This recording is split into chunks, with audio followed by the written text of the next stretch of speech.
Assalamu alaikum. Welcome to Millennium TV News. This is Zayan Rahman with top stories. First, the headlines. Orlando shootings. No clear evidence of IS link. Orlando shootings. Details of gun battle emerge. Abu Sayyaf kills Canadian Robert Hall in Philippines. Mexico protests over Osaka teachers leader's arrest. Year 2016, 150 Russians behind violence. Here's now the detail. The inquiry into Sunday morning's attack, in which 49 people were killed, was being treated as a terrorist investigation, he said. U.S. authorities say gunman Omar Mateen pledged allegiance to IS shortly before the attack. However, the extent of his links to IS remains unclear. Speaking in Washington, the president said, "It does appear that at the last minute, gunman Omar Mateen announced allegiance to ISIL. But there is no evidence so far that he was in fact directed. This is certainly an example of the kind of homegrown extremism that all of us have been concerned about for a very long time," Mr. Obama said. The deadliest mass shooting in recent U.S. history ended when police shot Mateen dead.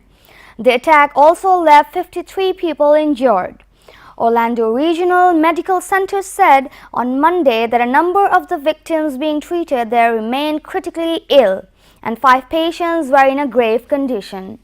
This is an especially heartbreaking day for all of our friends, our fellow Americans who are lesbian, gay, bisexual, or transgender.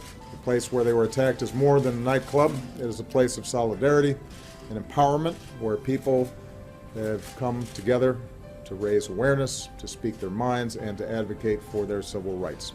We've reached no definitive judgment on the precise motivations of the killer.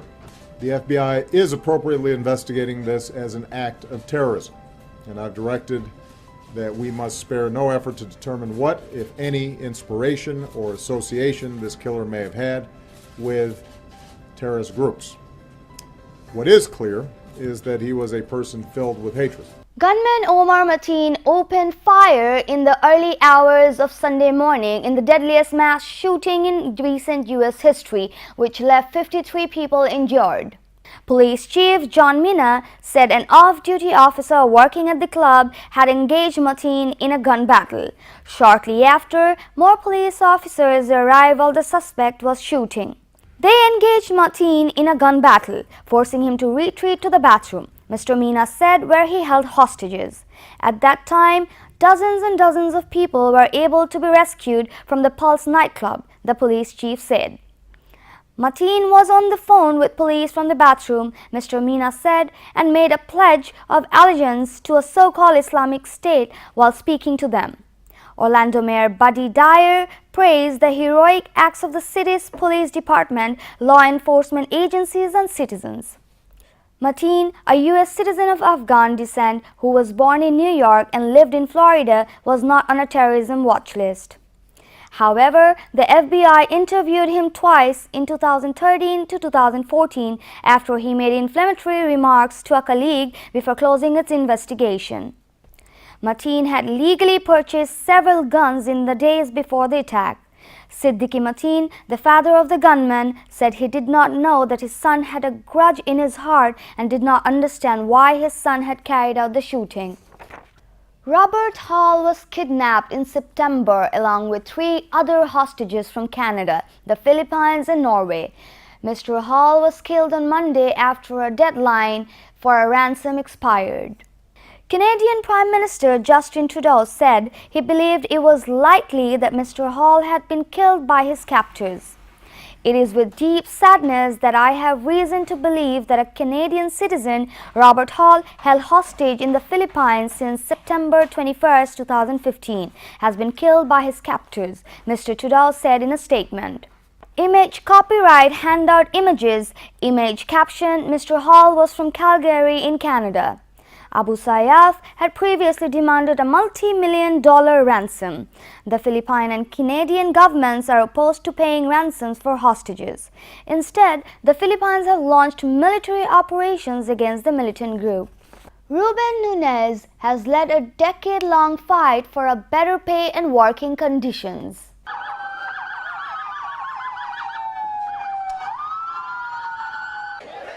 His supporters say Mr. Nunez is innocent, accusing the Mexican government of having political reasons to arrest him. They have set up roadblocks around Osaka to demand his release. The union has also called for demonstrations in Mexico City on Tuesday and Friday. Prosecutors have accused Mr. Nunez of money laundering. He raised more than 24 million pesos, $1.3 million illegally between 2013 and 2015. Said prosecutor Gilberto Higuera. For 2 years, the union demanded a 3.5% cut of purchases made by unionized members from some businesses in Osaka, added Mr. Higuera. Mr. Nunez was arrested in the early hours of Sunday and taken to the federal prison of Hermosillo in the northwestern state of Sonora. Fellow union activist Francisco Villalobos was arrested in Osaka.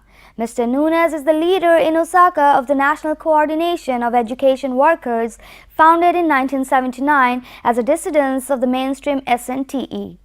The CNTE described the two activists as political prisoners and hostages of the federal government and of Governor Gabino Q.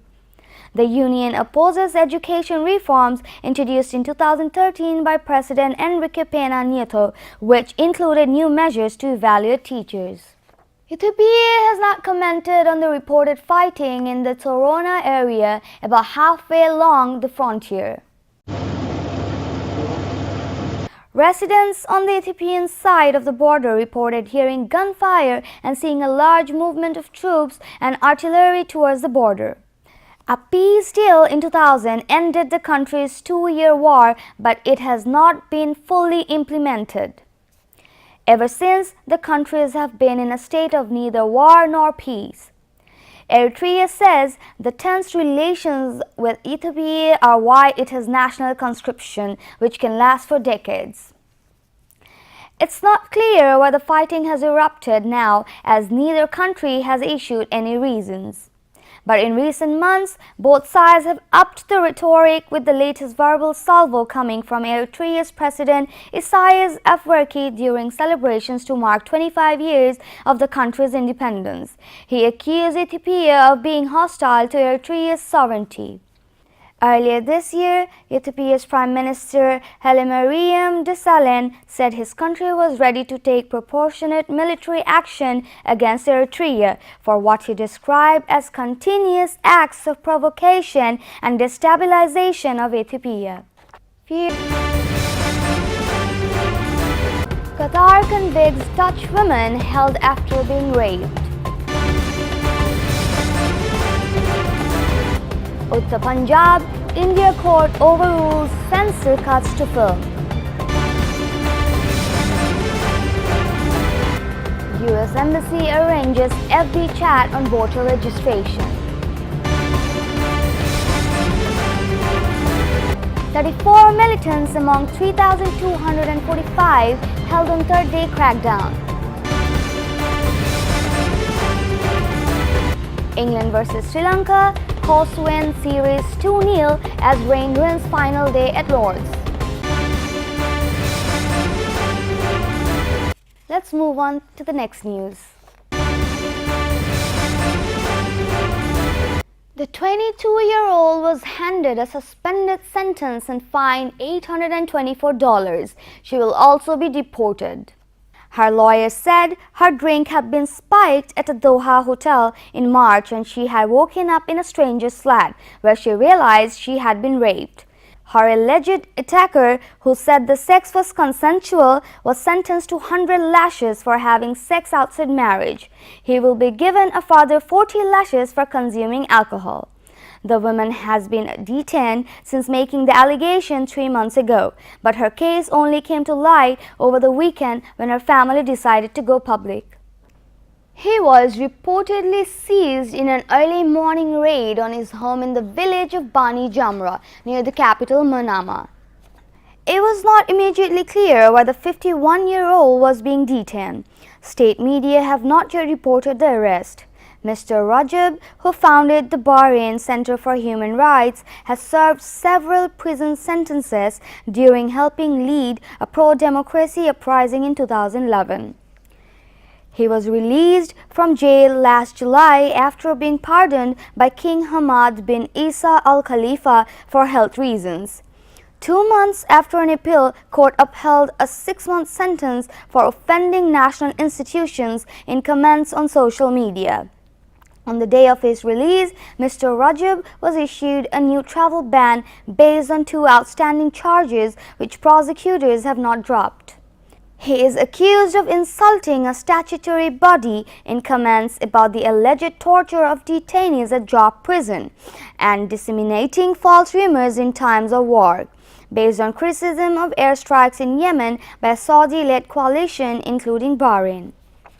A controversial film depicting drug abuse in India's Punjab state will be released on Friday with just 1 cut, the Bombay High Court has ruled. Dismissing objections by the censor board, which had wanted 89 cuts, the court said the film must be certified for release in the next 48 hours. Judges ordered 1 scene showing a character urinating to be removed and a disclaimer to be changed.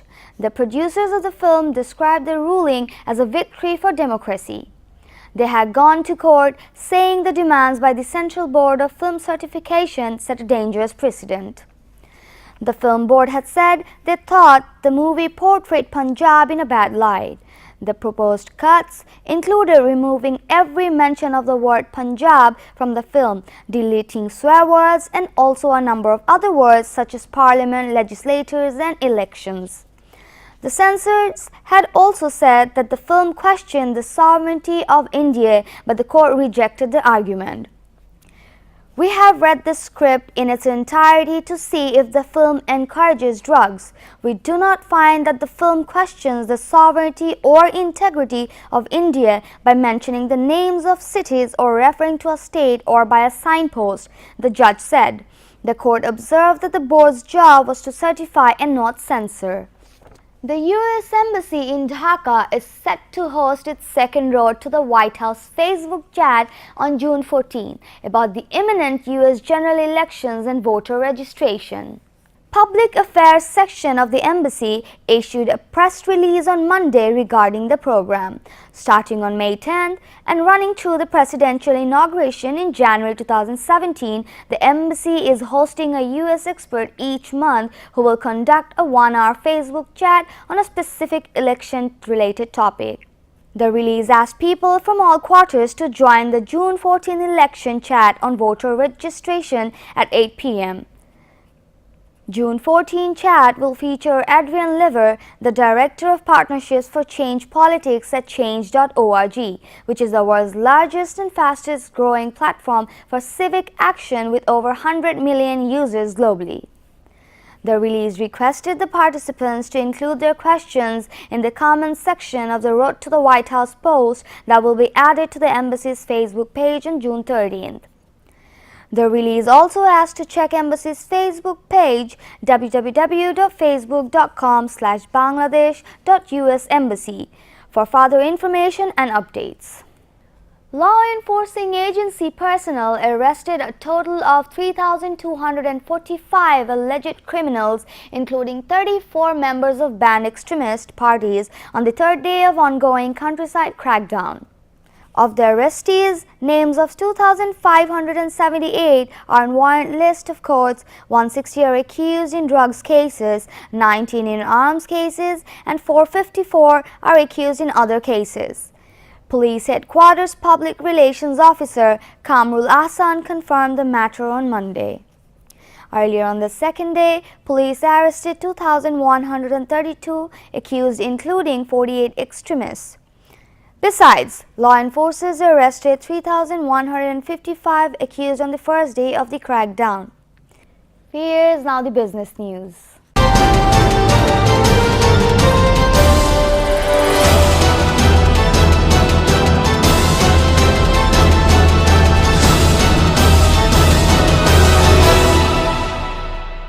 The software giant will pay $196 a share, a premium of almost 50% to Friday's closing share price. The deal will help Microsoft boost sales of its businesses and email software. Microsoft said that LinkedIn would retain its distinct brand, culture, and independence.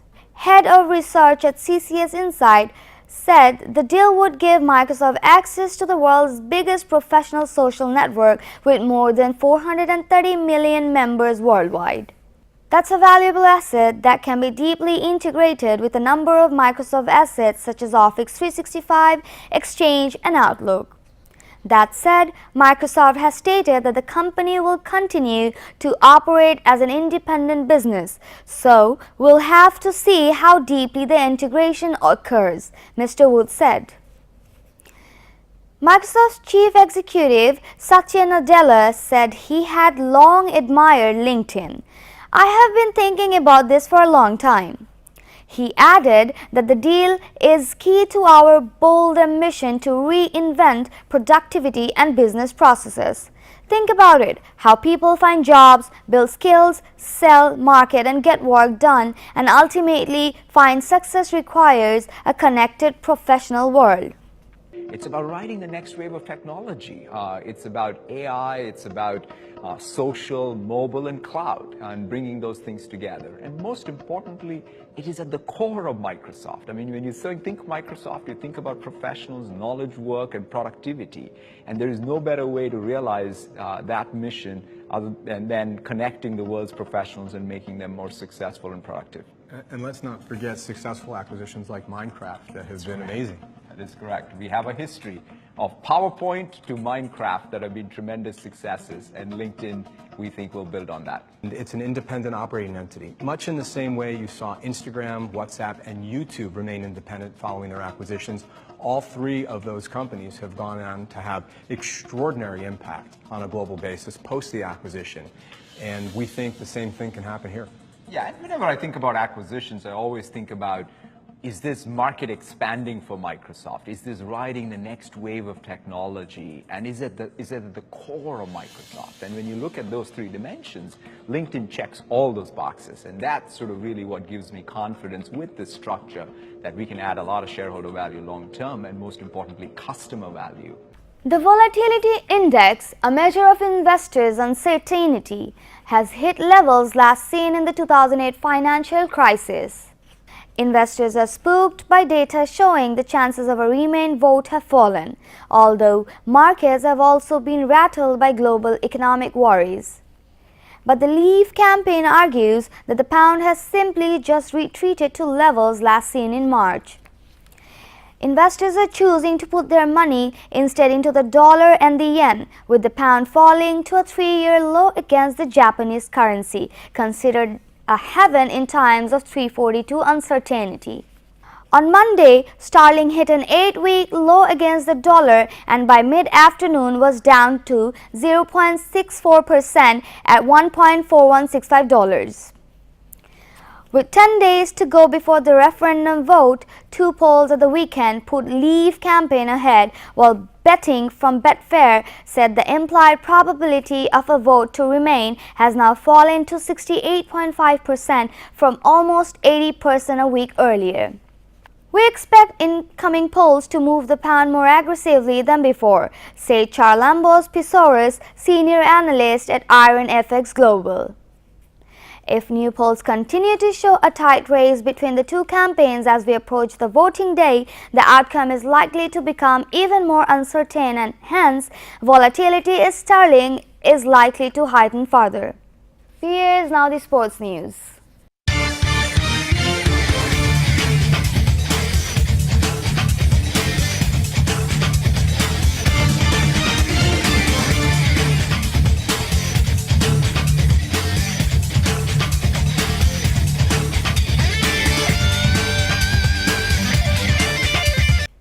150 Russian football supporters were well prepared for ultra-rapid, ultra-violent action and were able to evade arrest, a city prosecutor said.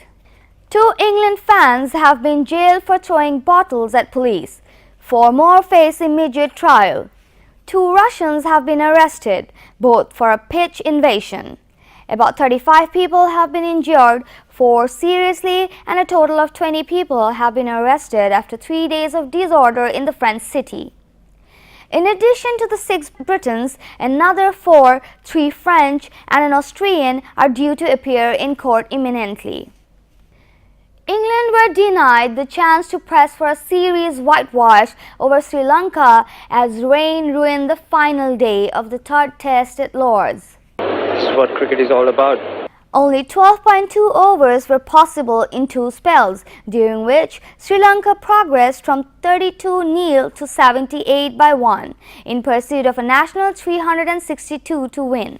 Kaushal Silva was the sole wicket to fall, LBW to James Anderson before play was called off at 17-10 BST. A 5-match one-day series starts on 21st June, followed by a T20. Dimuth Karunaratne finished unbeaten on 37, while Kushal Mendis made 17 not out, hitting Joe Root for 6 of the final ball of the match. With both sides taking 2 points from the draw, Sri Lanka's first in 17 tests, England lead 10-2 in the inaugural Super Series. There are 12 points available in the limited over series. Solid block from the Watford wall to end the day. Bowled nicely, faces the last delivery, but it's been a really good day's cricket. Everyone thought day 3 at Lord's would just be a run fest. Viewers, let's have a look at Millennium TV News Recap. Orlando shootings. No clear evidence of IS link. Orlando shootings. Details of gun battle emerge. Abu Sayyaf kills Canadian Robert Hall in Philippines. Mexico protests over Osaka teachers leader's arrest. Year 2016, 150 Russians behind violence. You're up to date with the top stories so far here on Millennium TV, and don't forget to log in www.millenniumtv.net. Thank you and stay with Millennium TV. Allah Hafiz.